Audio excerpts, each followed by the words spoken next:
Hello student, welcome to success technical campus. तो last video में कुछ टेक्निकल प्रॉब्लम था, इसलिए कंप्लीट नहीं हो पाया था 50 क्वेश्चन का सेट। तो उसका सेकंड पार्ट में लेकर आया हूं आपके सामने। तो देखते हैं नेक्स्ट क्वेश्चन क्या है। क्वेश्चन है a 10 milli henry carries a sinusoidal current of 1 ampere RMS at a frequency of 50 hertz. The power dissipated by the inductor is। तो इंडक्टर में पावर डिसिपेटेड पूछ रहा है, पावर डिसिपेटेड इन इंडक्टर। तो ये बहुत इंटरेस्टिंग है, पावर डिसिपेटेड इन inductor. ठीक है ना। तो याद रखिएगा, थोड़ा ध्यान दीजिएगा चीजों को। अगर कॉइल कहता है ना, तो कॉइल में जो पावर डिसिपेटेड होता है वो कुछ ना कुछ होगा। क्योंकि कॉइल का मतलब क्या होता है? कॉइल का मतलब होता है एक small value of resistance and large value of inductance, या फिर चोक कॉइल बोल दिया जाए, सिंपली कॉइल बोल दिया जाए। कॉइल में रेसिस्टेंस पार्ट भी होता है और इंडक्टेंस पार्ट भी होता है, बट यहाँ पे सिंपली 10 मिली हेनरी इंडक्टर बोला जा रहा है इस क्वेश्चन में। यानी कि यहाँ पे प्योर इंडक्टर की बात हो रही है। और प्योर इंडक्टर में क्या होता है? एनर्जी डिसिपेटेड नहीं होता, एनर्जी स्टोर होता है। ठीक है ना। होता क्या है कि पॉजिटिव हाफ साइकिल में या एक हाफ साइकिल में एनर्जी स्टोर होता है, नेगेटिव हाफ साइकिल में एनर्जी क्या होता है? रिलीज हो रहा होता है, यानी कि डिसिपेट नहीं होता, पावर का लॉस नहीं होता। तो यहाँ आंसर हो जाएगा 0 वाट। आई होप आपको समझ में आया होगा। नेक्स्ट क्वेश्चन देखते हैं। A circuit component that opposes the change in circuit voltage is। तो change in circuit voltage कौन करता है? sudden change in voltage को अपोज कौन करता है? आप ये बताइए, sudden change in voltage को अपोज करने वाला कौन है? वो है कैपेसिटेंट। ठीक है ना। तो ऑप्शन बी जो होगा वो हमारा करेक्ट आंसर होने वाला है। ठीक है ना। Option B is your correct answer. Next question देखें, question number 30। The reactance offered by a capacitor to AC of frequency 50 hertz is 10 ओम। यानी कि एक कैपेसिटर जो रिएक्टेंस ऑफर कर रहा है, XC जो है 50 हर्ट्ज के लिए कितना है? 10 ओम है। किस पे? 50 हर्ट्ज के लिए। ठीक है ना। और आपसे पूछा जा रहा है if the frequency is increase to 100 hertz, अगर फ्रीक्वेंसी 100 हर्ट्ज हो जाएगा तो आप बताइए कि रिएक्टेंस की वैल्यू क्या होगी। क्लियर है इतना? तो ऑब्वियस सी बात हमें पता है कि XC इज इक्वल टू होता है 1/2πf इंटू सी। ठीक है ना। तो हम देख रहे हैं कि फ्रीक्वेंसी डबल हो गया तो XC क्या हो जाएगा? हाफ हो जाएगा। बहुत ही सिंपल सा कॉन्सेप्ट है, जो कि फ्रीक्वेंसी के इनवर्सली प्रोपोर्शनल है। XC is inversely proportional to frequency. तो फ्रीक्वेंसी इंक्रीज हो रहा है तो XC क्या होगा? डिक्रीज होगा। तो यहाँ पे ओरली भी सॉल्व कर सकते हैं, लिख के करना चाहते हैं तो ऐसे कर लीजिए। XC2 divide by XC1 is equal to क्या हो जाएगा? F1 by F2। चूंकि इनवर्सली प्रोपोर्शनल है तो 2 के सामने 1 आएगा और 1 के सामने 2 होगा। तो F1 कितना था? 50। ठीक है ना। और F2 कितना है? 1000। सॉल्व कर लीजिए। This is 1/2। Therefore XC2 is equal to कितना हो जाएगा? 1/2 टाइम्स ऑफ XC1, यानी कि 1/2 टाइम्स ऑफ 10, यानी कि 5 ओम जो है आपका आंसर होगा। ऑप्शन बी जो है हमारा करेक्ट आंसर होने वाला है इस क्वेश्चन में। नेक्स्ट क्वेश्चन देखेंगे। Synchronous speed is defined as the speed at which। synchronous speed का क्या मतलब होता है? synchronous speed किस चीज की स्पीड होती है? Stator magnetic field rotates, rotor rotates on no load, rotor rotates on full load, none of the above. अब देखिए, यहाँ पे किसी मशीन की बात तो की नहीं गई है, यानी कि ये जो डिफिनेशन होगा वो हर तरह के मशीन के लिए सेम होना चाहिए।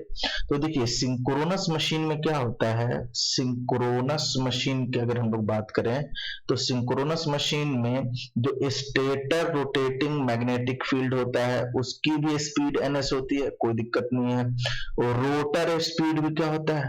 रोटर स्पीड भी ns ही होता है। तो यहाँ तो आप कैसे डिफाइन करेंगे? यहाँ पे नहीं डिफाइन कर पाएंगे, क्योंकि यहाँ तो दोनों स्पीड सही हो जाएगा। Rotor rotates on full load या rotor rotates on no load, क्योंकि सिंक्रोनस मशीन में तो रोटर की स्पीड भी ns होती है। वही अगर हम लोग इंडक्शन मशीन की बात करें, किसकी बात करें? इंडक्शन मशीन की अगर हम लोग बात करें तो इंडक्शन मशीन में स्टेटर रोटेटिंग मैग्नेटिक फील्ड का जो स्पीड होता है वो सिंक्रोनस स्पीड होता है, ठीक है ना। तो एक चीज याद रखिए, और रोटर का स्पीड कितना होता है वहां पे, रोटर का स्पीड कभी भी ns के इक्वल नहीं होता, nr होता है। तो आपको जो ओवरऑल याद रखना है कि जो सिंक्रोनस स्पीड जो डिफाइंड होता है वो मैग्नेटिक फील्ड का स्पीड होता है। किसका स्पीड होता है, मैग्नेटिक फील्ड का स्पीड होता है। वो भी कौन से मैग्नेटिक फील्ड का, stator stator rotating magnetic field का speed, stator rotating magnetic field का स्पीड होता है कौन, सिंक्रोनस स्पीड, जिसकी वैल्यू होती है 120 f/p। ये भी आपसे पूछा जा सकता है कि सिंक्रोनस स्पीड जो है किस चीज के ऊपर डिपेंड करता है, तो स्टेटर सप्लाई फ्रीक्वेंसी, स्टेटर की सप्लाई फ्रीक्वेंसी उसकी, और नंबर ऑफ पोल्स जो है स्टेटर का उसके ऊपर डिपेंड करता है सिंक्रोनस स्पीड। क्लियर इतना। तो यहाँ पे आंसर हो जाएगा ऑप्शन ए। याद रखिएगा सिंक्रोनस स्पीड जो होता है वो स्टेटर फील्ड का स्पीड होता है। नो डाउट सिंक्रोनस मशीन में रोटर भी सिंक्रोनस स्पीड पे रोटेट करता है, नो डाउट। तो रोटर का स्पीड भी सिंक्रोनस स्पीड कहलाएगा in case of synchronous machine. But overall generalize form में अगर हम लोग बात करेंगे तो आपको स्टेटर फील्ड के स्पीड को बोलना है क्या, सिंक्रोनस स्पीड, ना कि रोटर के फील्ड को। हाँ, स्पेशली सिंक्रोनस मशीन में आप बोल सकते हैं कि रोटर का भी स्पीड सिंक्रोनस स्पीड होता है। नेक्स्ट क्वेश्चन देख लेते हैं, question number 32। The frequency of rotor EMF of an 8 pole induction motor is 2 hertz. बोला जा रहा है कि एक इंडक्शन मोटर है, इंडक्शन मोटर के रोटर ईएमएफ का फ्रीक्वेंसी, यानी कि रोटर के फ्रीक्वेंसी को मैं दिखाता हूं F2 से, तो F2 की वैल्यू गिवन है 2 हर्ट्ज, ठीक है ना। If the supply frequency is 50 hertz then the motor speed is, supply frequency अगर 50 हर्ट्ज है तो मोटर का स्पीड कितना है ये पूछा जा रहा है आपसे। मोटर स्पीड आपको nr बताना है। देखिए तो nr का जो फॉर्मूला है, nr इज इक्वल टू क्या लिखते हैं, ns इंटू 1 माइनस एस। बहुत ही सिंपल सा फॉर्मूला है। यहाँ पर आप ns बहुत ही इजीली फाइंड कर सकते हैं। कैसे, ns इज इक्वल टू होता है 120 f/p।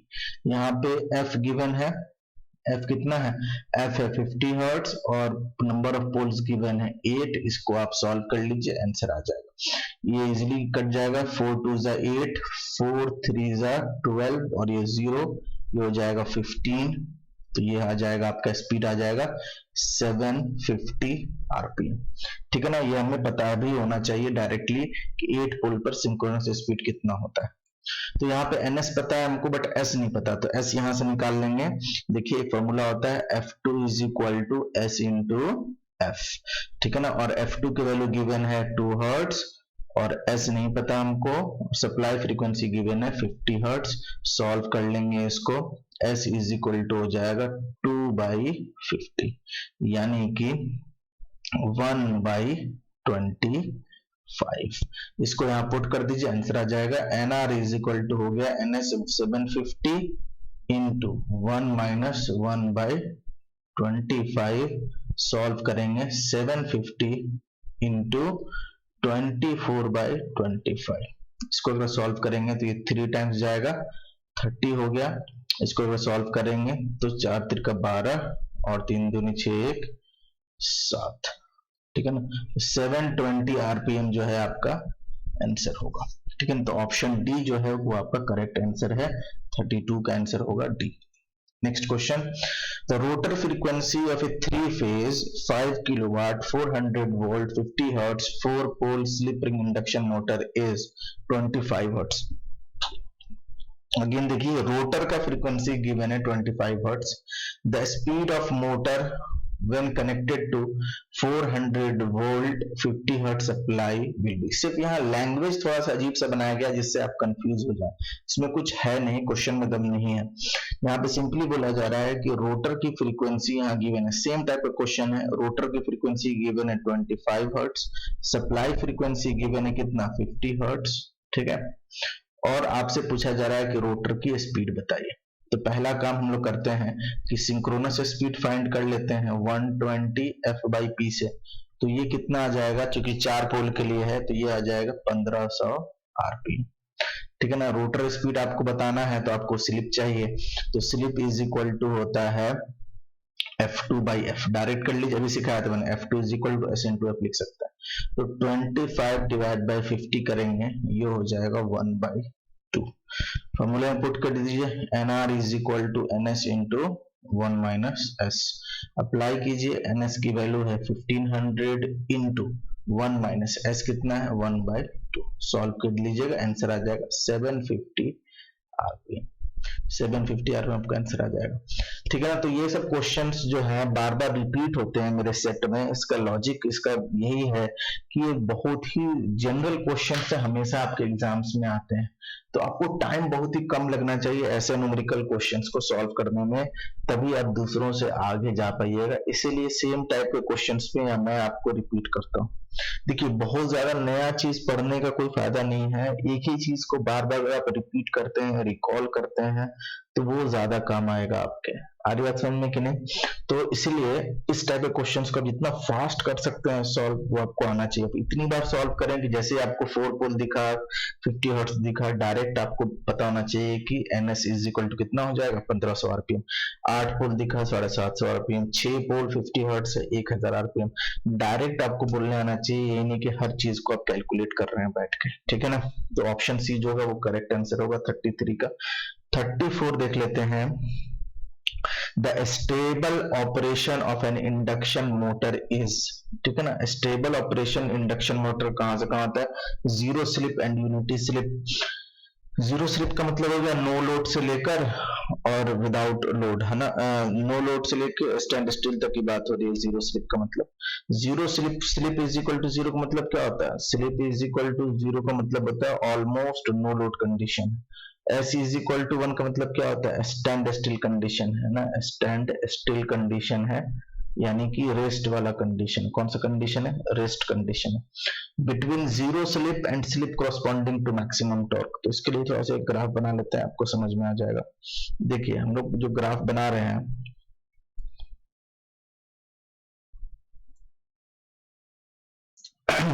एक मिनट रुक जाइए, एक ग्राफ बना लेते हैं, चीजें समझ में आ जाएंगे हम लोग को। ठीक, देखिए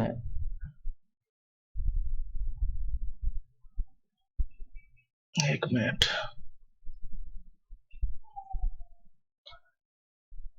यहाँ पे एक एक्सिस ले लीजिए आप, ठीक है ना, वाई एक्सिस, ठीक है। और यहाँ पे एक एक्सिस ले लीजिए आप, एक्स एक्सिस, ठीक है। एक एक्सिस ले लीजिए एक्स एक्सिस, ठीक है, ये वाला, ठीक है। यहां हो जाएगा आपका टॉर्क, इस एक्सिस पे आएगा आपका स्लिप और स्पीड, दोनों ले लीजिए यहां पे, ठीक है। तो जो टॉर्क स्लिप कैरेक्टरिस्टिक्स बनता है, यहां पे अगर हम S इज इक्वल टू 0 माने तो कुछ इस तरह का उसका शेप होता है, ठीक है ना। ये वाला जो टॉर्क है, जो मैक्सिमम टॉर्क कहेंगे, इसको क्या बोलेंगे, मैक्सिमम टॉर्क। ये वाला जो पॉइंट है इसको हम लोग बोलते हैं ST मैक्स, यानी slip corresponding to maximum torque. ये वाला जो पॉइंट है ये हो जाता है स्टार्टिंग टॉर्क, और ये जो स्लिप आ जाएगा ये हो जाएगा S इज इक्वल टू 1, यानी कि NR इज इक्वल टू 0। ये जो पॉइंट होता है ये होता है S इज इक्वल टू 0 या फिर NR is equal to NS। ये वाला जो रीजन है लीनियर रीजन, मैं अलग पेन से कर देता हूं, कलर चेंज करके, समझ में आएगी आपको बात। ये वाला जो रीजन है ये कहलाता है स्टेबल रीजन, लीनियर रीजन। क्या कहलाता है ये, लीनियर रीजन, स्टेबल रीजन। ये वाला जो रीजन है ये कहलाता है अनस्टेबल रीजन, अनस्टेबल रीजन, ठीक है ना। तो आप ग्राफ में देख के बताइए कि जो आपका स्लिप की वैल्यू होनी चाहिए कहां से कहां तक होना चाहिए स्टेबल रीजन होने के लिए, S must be greater than 0 और less than or equal to ST max, यानी कि S की जो वैल्यू है इक्वल भी नहीं होनी चाहिए, कमी रखिए तो ज्यादा बेटर है, ठीक है ना। Between zero slip and slip corresponding to maximum torque. तो ऑप्शन सी जो होगा वो हमारा करेक्ट आंसर होगा। ठीक है ना। आई होप आपको समझ में आया होगा। ये ग्राफ आपने, अगर आपने इंडक्शन मशीन को भी पढ़ा है तो ये ग्राफ आपने देखा ही होगा। ठीक है ना। नेक्स्ट क्वेश्चन देखते हैं।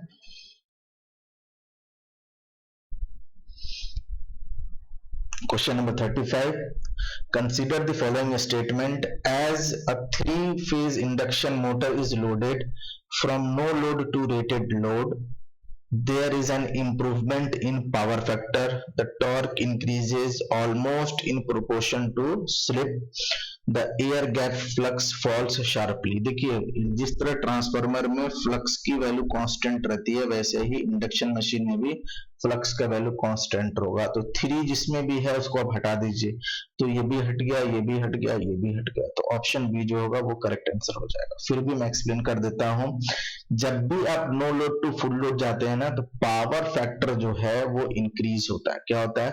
पावर फैक्टर इंप्रूव होता है इंडक्शन मशीन का no load to nearer to full load तक। ठीक है ना। उससे ज्यादा, फुल लोड से भी ज्यादा लोड अगर लगा देंगे तो फिर पावर फैक्टर स्लाइटली डिक्रीज होगा। अगर हम लोग पिछले वाला जो ग्राफ है उसमें अगर हम लोग देखें तो ये वाला जो लीनियर रीजन है, जो लीनियर रीजन है, यहाँ पे टॉर्क जो होता है वो डायरेक्टली प्रोपोर्शनल टू एस होता है, और नॉन लीनियर रीजन में टॉर्क जो होता है वो इनवर्सली प्रोपोर्शनल टू एस होता है। तो इसके हिसाब से स्टेटमेंट 2 जो है वो भी क्या है? करेक्ट है। Torque increases almost in proportional to slip. इसका क्या एक्सप्लेनेशन, इसको ग्राफ से भी दिखा सकते हैं, बट एक्सप्लेनेशन सुन लीजिए। देखिए, जब नो लोड पे वर्क कर रहा होता है तो हमें पता है नो लोड के टाइम में चूंकि मैकेनिकल लोड तो सप्लाई करना नहीं है, थोड़ा बहुत जो नो लोड कंडीशन में जो रोटर रोटेट कर रहा होगा, फ्रिक्शनल लोड वगैरह को ओवरकम करने के लिए थोड़ा बहुत मैकेनिकल लॉस चाहिए, ये एक्टिव पावर चाहिए होगा। ठीक है ना। या फिर आयरन लॉस को कंपनसेट करने के लिए एक्टिव पावर की रिक्वायरमेंट होगी। बाकी जो भी पावर होगा वो क्या कर रहा होगा? फ्लक्स क्रिएट कर रहा होगा। और फ्लक्स कौन क्रिएट करता है? Reactive power. कौन क्रिएट करता है? Reactive power. तो नो लोड कंडीशन में चूंकि एक्टिव पावर कम है, समझिए बात को अच्छे से, नो लोड कंडीशन में चूंकि रिएक्टिव पावर क्या है? कम है, tan phi is equal to हम लोग लिखते हैं Q बाई P, आपको याद होगा tan phi is equal to क्या लिखते हैं? Q by P। चूंकि नो लोड कंडीशन में Q का वैल्यू क्या है? ज्यादा है, चूंकि रिएक्टिव पावर ही ज्यादातर वहां यूज हो रहा है, P की वैल्यू बहुत ही कम है, तो phi का जो वैल्यू है, phi का जो वैल्यू है बहुत ज्यादा होगा, तो cos phi का जो वैल्यू है वो बहुत ही कम होगा।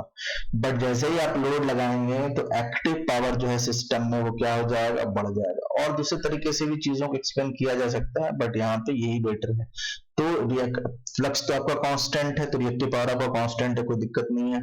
अब एक्टिव पावर अगर बढ़ेगा सिस्टम में तो ऑब्वियस सी बात है tan phi की वैल्यू बढ़ी है, यानी phi का वैल्यू क्या हुआ है? बढ़ा है, घटा है। तो tan phi का वैल्यू अगर घट रहा है तो phi का वैल्यू घटेगा, यानी cos phi का वैल्यू जो है क्या होगा? बढ़ेगा। या सिंपली बहुत ही सिंपल लॉजिक से आप देखिए, जब आप लोड लगाएंगे तो सिस्टम में एक्टिव पावर का जो अमाउंट है वो बढ़ेगा। ठीक है ना। तो ओवरऑल पावर फैक्टर भी बढ़ेगा। एक्टिव पावर का मतलब क्या? वाट वाला पावर है ना। वाट वाला पावर जब बढ़ेगा तो एक्टिव पावर जो पावर फैक्टर हमारा इंप्रूव होगा। तो यहाँ पे ऑप्शन बी जो होगा वो करेक्ट होगा। दोनों ऑप्शंस करेक्ट है। Next question, the noise in a transformer, the noise in a transformer caused by vibration of laminations set by magnetic forces is termed as hum। उसको क्या बोलते हैं? humming noise बोलते हैं। क्या बोलते हैं? humming noise, hum। ठीक है ना। मेन जो इसका रीजन है वो क्या है?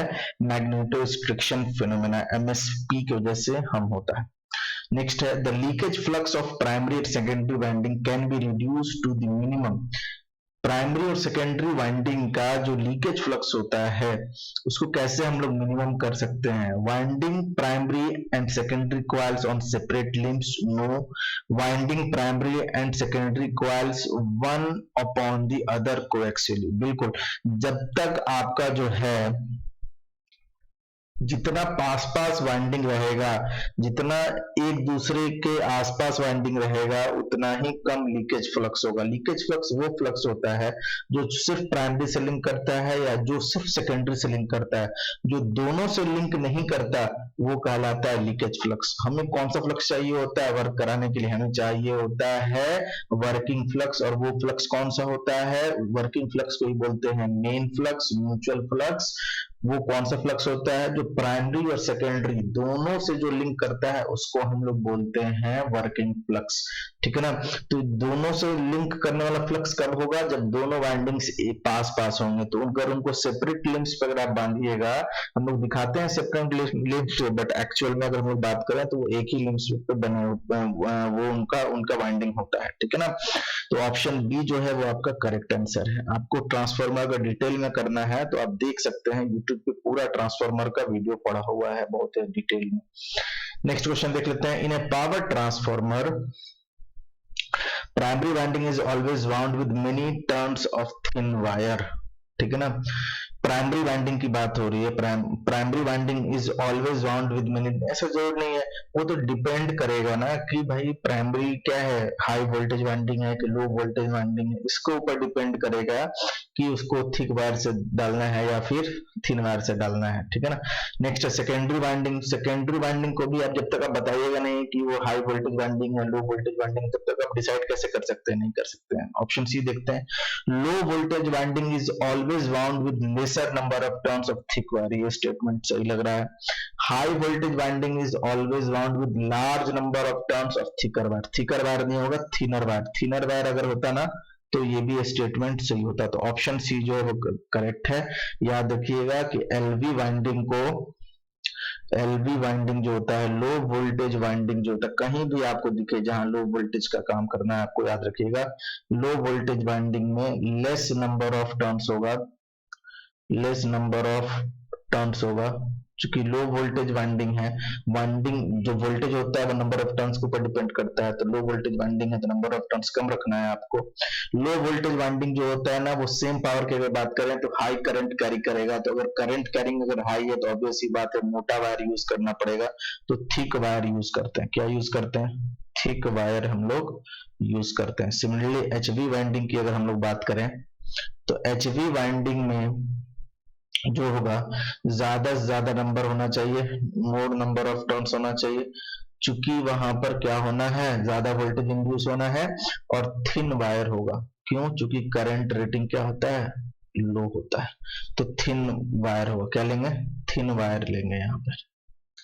क्लियर है इतना? नेक्स्ट देख लेते हैं क्वेश्चन नंबर 39।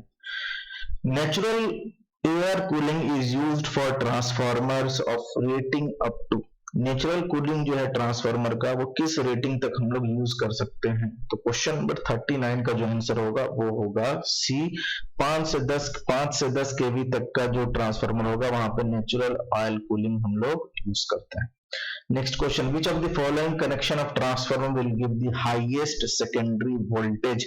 जब भी आप हाईएस्ट सेकेंडरी वोल्टेज की बात कर रहे हैं ना, इसका मतलब क्या है, आपने कंस्ट्रक्शन सबका सेम किया हुआ तभी आप कंपेयर कर रहे हैं, तो इस सब चीज का ध्यान रखा करिए आप। अगर सारे का number of turns, phase turns ratio same है तभी आप कंपेयर कर सकते हैं ना। मटेरियल्स दोनों में, सारे ट्रांसफार्मर्स में सेम तरह का मटेरियल आप दीजिएगा, सेम नंबर ऑफ टर्न्स दीजिएगा, तभी तो हम लोग को क्या करना है, कंपैरिजन कर सकते हैं। ऐसे कंपैरिजन नहीं कर सकते हैं, तो बैकग्राउंड आपको ध्यान में रहना चाहिए। तो यहाँ कंपैरिजन की बात हो रही है कि हाईएस्ट सेकेंडरी वोल्टेज कौन देगा, तो हाईएस्ट सेकेंडरी वोल्टेज देता है डेल्टा स्टार कनेक्शन। कौन देता है? डेल्टा स्टार कनेक्शन, यानी डेल्टा प्राइमरी और स्टार सेकेंडरी, वही आपको हाईएस्ट सेकेंडरी वोल्टेज देगा, ठीक है ना। तो ऑप्शन बी जो है वो आपका करेक्ट आंसर होने वाला है, ठीक है ना। बहुत लोग कंफ्यूज हो जाएंगे कि डेल्टा प्राइमरी सेकेंडरी स्टार तो हम लोग डिस्ट्रीब्यूशन में यूज करते हैं और डिस्ट्रीब्यूशन में तो स्टेप डाउन के लिए यूज होता है, तो फिर कैसे आप बोल रहे हैं कि ये हाई वोल्टेज मिलेगा? तो ये सब अलग चीज है, जब आप पढ़िएगा डिटेल्ड में ट्रांसफार्मर तो और अच्छे से चीजें आपको समझ में आएंगी। अभी आप याद रखिए उस चीज को, चूंकि कंपैरिजन करके मैंने दिखाया है, आप देख लीजिएगा यूट्यूब पे वीडियोस में पड़े हुए हैं, वहां डिटेल में जाकर देखिए। अभी तो हम लोग ऑब्जेक्टिव सॉल्व कर रहे हैं तो डायरेक्ट हम लोग को क्वेश्चन से करना है, बहुत ज्यादा एक्सप्लेनेशन में जाएंगे तो एक ही क्वेश्चन में बहुत टाइम लग जाएगा। Question number 41, if the conductor diameter decreases inductance of the line, अगर डायमीटर कंडक्टर का डिक्रीज हो जाएगा तो इंडक्टेंस के ऊपर क्या फर्क पड़ेगा? अब देखिए, इंडक्टेंस पर फेज का फॉर्मूला पता होना चाहिए आपको, क्या होता है, 2 into 10 to the power of -7 ln GMD by GMR, ठीक है ना। ये इंडक्टेंस का फॉर्मूला है। अब क्या बोला जा रहा है, डायमीटर डिक्रीज हो रहा है, तो इसका मतलब GMR डिक्रीज हो रहा है, GMR क्या होता है? GMR होता है 0.7788 इंटू आर रेडियस। तो अगर डायमीटर डिक्रीज हो रहा है इसका मतलब रेडियस डिक्रीज हो रहा है, यानी GMR क्या हो रहा है? डिक्रीज हो रहा है। चूंकि GMR डिक्रीज हो रहा है तो इंडक्टेंस क्या होगा? इंक्रीज होगा। GMR डिक्रीज होगा तो इंडक्टेंस क्या होगा? इंक्रीज होगा। तो ऑप्शन 3 जो है वो हमारा करेक्ट आंसर होगा क्वेश्चन नंबर 41 का। नेक्स्ट क्वेश्चन देख लेते हैं, question number 42। If the capacitance between two conductors of a 3-phase line is 4 microfarad, then capacitance of each conductor to neutral is. अब देखिए, ईच कंडक्टर टू न्यूट्रल आपसे पूछा जा रहा है, समझिए बात को अच्छे से। हम लोग पढ़ते हैं C पर फेज। C पर फेज क्या लिखते हैं? 2 into pi into epsilon naught into epsilon R divided by ln GMD by GMR। ये लाइन टू न्यूट्रल होता है। ये कौन सा कैपेसिटेंस होता है? लाइन टू न्यूट्रल, ठीक है ना। लाइन टू लाइन कैपेसिटेंस की अगर बात करेंगे, CAB की बात करेंगे, तो ये होता है pi into epsilon naught epsilon R divided by ln GMD by GMR। तो लाइन में और फेज में क्या रिलेशन निकल के आ रहा है देख लेते हैं। तो हम लोग बोल सकते हैं C पर फेज जो है, C पर फेज जो है वो 2 टाइम्स ऑफ CAB है। लाइन कैपेसिटेंस का C पर फेज जो है लाइन कैपेसिटेंस का दुगुना होता है, ये आपको याद रखना है। पर फेज कैपेसिटेंस जो होता है लाइन कैपेसिटेंस का 2 टाइम्स होता है। तो क्वेश्चन में क्या दिया हुआ है? If the capacitance between two conductors of a 3-phase line is 4 microfarad, then capacitance of each conductor to neutral is. दो कंडक्टर के बीच में अगर 4 माइक्रोफराड है तो हर एक कंडक्टर का न्यूट्रल के साथ कितना होगा, यानी कि पर फेज आपसे पूछा जा रहा है, ठीक है ना। तो 2 टाइम्स कर दीजिए, 2 टाइम्स कर दीजिएगा तो कितना आ जाएगा आपका आंसर? 8 आ जाएगा। तो 42 का जो आंसर हो जाएगा वो हो जाएगा डी। चूंकि C पर फेज आपसे पूछा जा रहा है तो ये हो जाएगा 2 टाइम्स ऑफ C लाइन, और लाइन का दिया था कंडक्टर से कंडक्टर के बीच में, यानी कि लाइन का दिया हुआ था, यानी 2 इंटू 4 कर देंगे, यानी कि 8 माइक्रोफराड। ऑप्शन डी जो है वो करेक्ट आंसर होगा। नेक्स्ट क्वेश्चन देख लेते हैं, question number 43। In DC transmission the skin effect is. Skin effect जो होता है, स्किन इफेक्ट वो डीसी में 0 होता है। स्किन इफेक्ट जो होता है वो फ्रीक्वेंसी के ऊपर डिपेंड करता है। फ्रीक्वेंसी इंक्रीज होगा तो स्किन इफेक्ट भी इंक्रीज होगा। तो डीसी में स्किन इफेक्ट नहीं होता है तो स्किन इफेक्ट हो जाएगा 0। तो 43 का आंसर है सी। नेक्स्ट क्वेश्चन देख लेते हैं, question 44। The charging current due to line capacitance depends upon. तो चार्जिंग करंट की अगर आप बात कीजिएगा तो चार्जिंग करंट कैसे दिखाएगा? जैसे मानते हैं ट्रांसमिशन लाइन आप बना रहे हैं तो ट्रांसमिशन लाइन का जो कैपेसिटेंस आप शंट में तो दिखाते हैं, ठीक है ना। तो यहाँ वोल्टेज V है, ये आपका XC है, तो ये तो चार्जिंग करंट है। तो IC इज इक्वल टू हो जाता है V बाई XC, ठीक है ना। तो इसको अगर सॉल्व करेंगे तो XC को लिख सकते हैं 1 बाई ओमेगा C। सॉल्व करने पे IC इज इक्वल टू आ जाएगा V into omega into C। तो जैसे ही आप बात कर रहे हैं कि IC किस चीज के ऊपर डिपेंड कर रहा है, तो हम बोल सकते हैं वोल्टेज, कैपेसिटेंस और फ्रीक्वेंसी के ऊपर।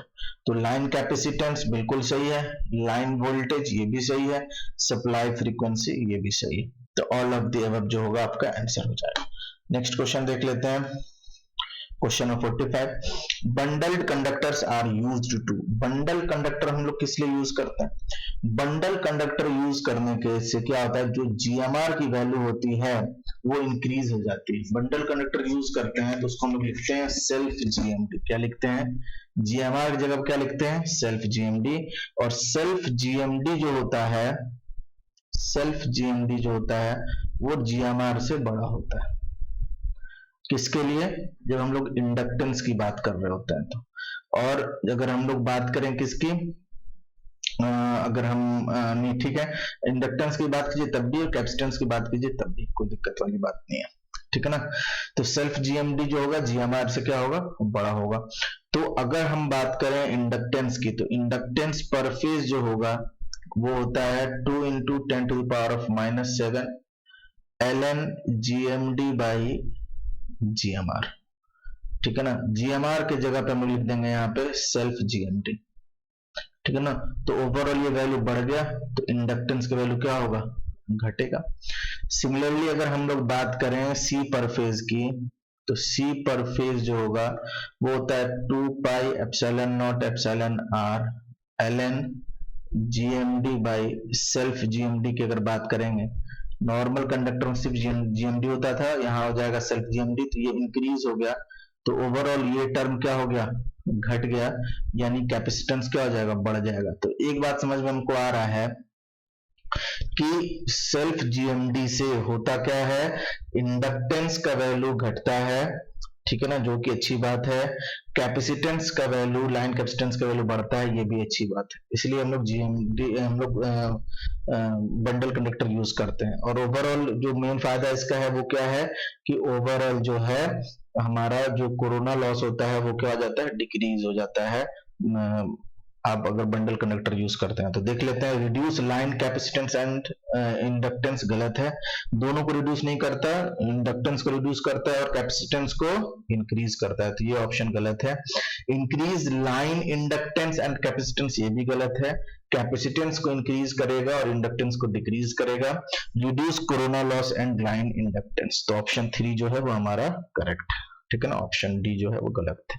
ठीक है ना, तो मैंने हर चीज बता दिया आपको यहाँ पे कि बंडल कंडक्टर यूज करेंगे तो इंडक्टेंस घटेगा, कैपेसिटेंस बढ़ेगा, याद रखिएगा इस चीज को, और कोरोना लॉस रिड्यूस होगा, कोरोना लॉस भी क्या होगा, रिड्यूस होगा। उसका भी रीजन है, कोरोना लॉस जब पढ़ेंगे तो देखेंगे। ठीक है ना, बहुत ही सिंपल क्वेश्चन, ये तो सबको पता है कि बंडल कंडक्टर हम लोग यूज करते हैं कोरोना लॉस को एलिमिनेट करने के लिए। क्वेश्चन नंबर 46 देख लेते हैं। क्वेश्चन नंबर 46 में क्या बोला जा रहा है, थोड़ा सा इसको मिनिमाइज कर लें कि हमारे हमको सॉल्यूशन भी दिखे और ऑप्शंस भी दिखे। ठीक है ना, ऑप्शंस भी दिखे और क्वेश्चंस भी दिखे। ठीक है, मैच द फॉलोइंग है, ए है डायमैग्नेटिक, बी है फेरोमैग्नेटिक, सी है एंटी फेरोमैग्नेटिक और डी है फेरीमैग्नेटिक। लिस्ट 2 में दिया हुआ है जर्मेनियम, निकल ऑक्साइड है, फेराइट्स एंड कोबाल्ट्स है, और मैच दी फॉलोइंग दिया हुआ है। आपको ये बताना है कौन सा ऐसा मटेरियल डायमैग्नेटिक है, फेरोमैग्नेटिक है, एंटी फेरोमैग्नेटिक है, फेरीमैग्नेटिक है। ठीक है ना, तो सिंपली फैक्ट बेस्ड है ये सारी चीजें, तो आपको अगर पता है तो आप आंसर बहुत ही इजीली दे सकते हैं। ठीक है ना, तो 46 का जो करेक्ट आंसर है वो क्या हो जाएगा, वो है डी। यानी कि अगर हम लोग बात करें डायमैग्नेटिक की, तो जर्मेनियम क्या है, डायमैग्नेटिक है, ए का हो जाएगा 1। ठीक है ना, बी की अगर हम लोग बात करें फेरोमैग्नेटिक, तो फेरोमैग्नेटिक की अगर हम लोग बात करेंगे तो कोबाल्ट जो है वो फेरोमैग्नेटिक में आता है। कोबाल्ट किस में आता है, फेरोमैग्नेटिक में, तो बी का जो आंसर हो जाएगा वो हो जाएगा 4। एंटी फेरोमैग्नेटिक की अगर बात करें तो एंटी फेरोमैग्नेटिक में कौन आ जाएगा, निकल ऑक्साइड। ठीक है, तो सी का आंसर हो जाएगा 2। और फेरी मैग्नेटिक की अगर बात करेंगे तो फेराइट्स आ जाएगा, बहुत ही सिंपल है, डी का आंसर हो जाएगा 3। तो अगर आपका मैग्नेटिक मटेरियल्स वाला पोर्शन क्लियर है तो आप इसका आंसर दे सकते हैं। सबका एग्जांपल्स आपको याद होना चाहिए, एंटी फेरोमैग्नेटिक का, फेरोमैग्नेटिक का एग्जांपल्स आपको पता होना चाहिए। नेक्स्ट क्वेश्चन देख लेते हैं, which of the following statements is not correct for a soft magnetic material. कौन सा इसमें से जो स्टेटमेंट है जो सही नहीं है, ठीक है ना, ये आपको बताना है सॉफ्ट मैग्नेटिक मटेरियल के लिए। Question number 47, A soft magnetic material is used in a transformer as a core। बिल्कुल सही है ये स्टेटमेंट, कौन सही नहीं है वो आपको बताना है, नोट पे ध्यान दीजिएगा हमेशा। A soft magnetic material has high value of initial permeability। दूसरा है A soft magnetic material has high eddy current losses। A soft magnetic material has low hysteresis loss। इसमें से बताना है कौन सा सही नहीं है। ठीक है ना, तो अगर हम लोग बात करें लो हिस्टेरेसिस लॉस, बिल्कुल बात सही है, क्योंकि यहाँ पे जो BH कर्व बनता है, हिस्टेरेसिस लूप जो बनेगा सॉफ्ट मैग्नेटिक मटेरियल का, वो क्या होगा, वो नैरो होगा। ठीक है ना, वो नैरो होगा, तो हिस्टेरेसिस लॉस कम हो जाएगा, सही है। Soft magnetic material has high value of initial permeability, तो परमेबिलिटी की वैल्यू भी क्या होती है, उसकी हाई होती है। Soft magnetic has high eddy current losses, eddy current loss जो होगा सॉफ्ट मैग्नेटिक मटेरियल में, उसमें क्या होगा, हाई नहीं होगा, थोड़ा सा लो ही होगा। तो ऑप्शन सी जो है वो आपका गलत है, इज नॉट करेक्ट, ये आपका सही नहीं है। तो ऑप्शन सी जो है वो आपका आंसर होना चाहिए, ऑप्शन सी। ठीक है ना। नेक्स्ट क्वेश्चन देख लेते हैं, question number 48। Which one of the following pair is not correctly matched. Copper को डायमैग्नेटिक बोल रहा है, सोडियम को एंटी फेरोमैग्नेटिक, आयरन को फेरोमैग्नेटिक, फेराइट को फेरीमैग्नेटिक। ये तो अभी देखा हमने, फेराइट फेरीमैग्नेटिक बिल्कुल सही, आयरन फेरोमैग्नेटिक ये भी आपको पता है। कॉपर और सोडियम में आपको कंफ्यूजन होगा, तो कॉपर और सोडियम में अगर हम लोग देख लें कौन सा आंसर सही है, तो यहाँ पे जो आंसर आपका आएगा ऑप्शन बी, ये करेक्टली मैच्ड नहीं है।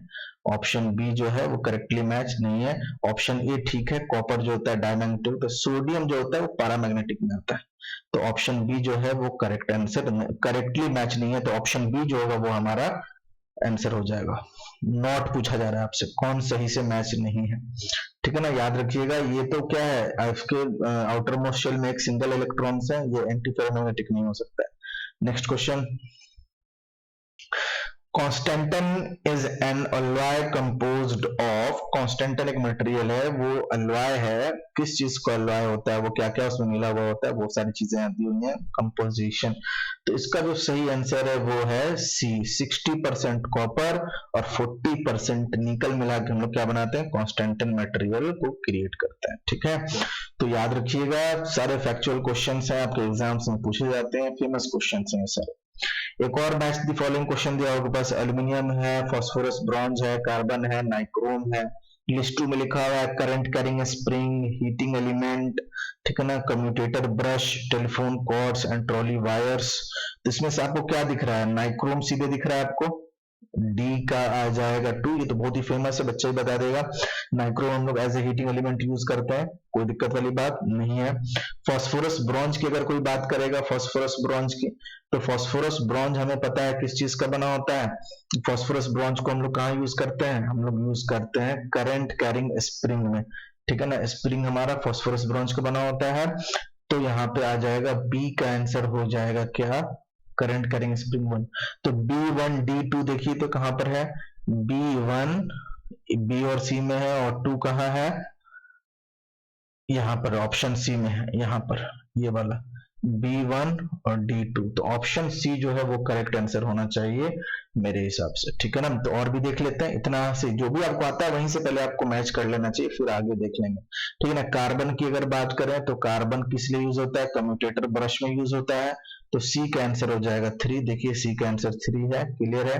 कौन सा बच गया, एल्यूमिनियम बच गया, तो एल्यूमिनियम को कहां ले आइए, telephone cords and trolley wires में लेके आ जाइए। तो ए का 4, ऑप्शन सी जो है वो करेक्ट आंसर है आपका। ठीक है, तो इस वीडियो में इतना ही, बट आपके लिए एक इंपॉर्टेंट इंफॉर्मेशन है।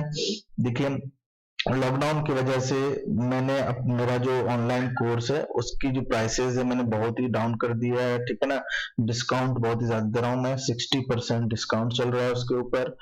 ठीक है, यानी कि 5000 का जो है वो कोर्स है, और अभी आपको वो 2000 में मिल जाएगा। ठीक है ना, उसमें क्या क्या सिलेबस आपके पास हो, क्या क्या आपको दिया जाएगा, पहले वो देख लीजिए। मटेरियल्स क्या क्या प्रोवाइड किए जाएंगे, वीडियो लेक्चर्स होंगे आपके, फुल कोर्स वीडियो लेक्चर्स होंगे 2000 में ही, आपको उससे रिलेटेड नोट्स मिल जाएंगे। ठीक है ना, और आपको उससे रिलेटेड टेस्ट सीरीज मिल जाएगा, topic wise subject wise test series भी 2000 रुपीज में ही आपको अवेलेबल होगा। कुछ दिन के लिए ही ये हमने रखा हुआ है। ठीक है ना, तो जो भी इंटरेस्टेड हो, कुछ जानना हो, तो इस नंबर पे कॉल कर सकते हैं 8368251605 पे, या दूसरा एक नंबर है इस पे आप व्हाट्सएप कर सकते हैं 8010081483। व्हाट्सएप आप दोनों पे कर सकते हैं, आपकी मर्जी। ठीक है ना, तो जल्दी करिए, जब तक ऑफर है आप पकड़ ले लीजिएगा। एक चीज की तो मैं गारंटी दे सकता हूँ, कभी आप लाइफ में कभी रिग्रेट नहीं कीजिएगा जब आप ये कोर्स लीजिएगा तो, क्योंकि बहुत ही अच्छी क्वालिटी में कोर्स बनाया गया है, बहुत डिटेल्ड में चीजों को पढ़ाया गया है। ठीक है ना, तो इसमें कुछ चैप्टर्स तो ऐसे हैं जिनको आप लाइव क्लासेस क्लासेस भी कर सकते हैं। जैसे अभी पावर सिस्टम जो है वो भी जस्ट स्टार्ट हुआ है, वो लाइव क्लासेस भी आप कर लीजिए और वही वीडियो जो है आपके कोर्स में भी ऐड हो जाएगा 1 ईयर्स के लिए, आप उसको बार बार देख सकते हैं। वॉचिंग टाइम्स का कोई लिमिट नहीं है कि आप कितने टाइम्स देख सकते हैं वीडियोस को, आप जितने टाइम्स चाहें आप 1 साल के अंदर जितने टाइम्स चाहें आप देख सकते हैं, नोट्स बना सकते हैं, चीजों को पढ़ सकते हैं। आपको वीडियो लेक्चर भी मिल रहा है, टेस्ट सीरीज भी मिल रहा है और नोट्स भी मिल रहे हैं। ठीक है, तो बहुत ही अच्छा ऑफर है, इससे कम में कहीं आपको नहीं मिलेगा 2000 रुपीज में।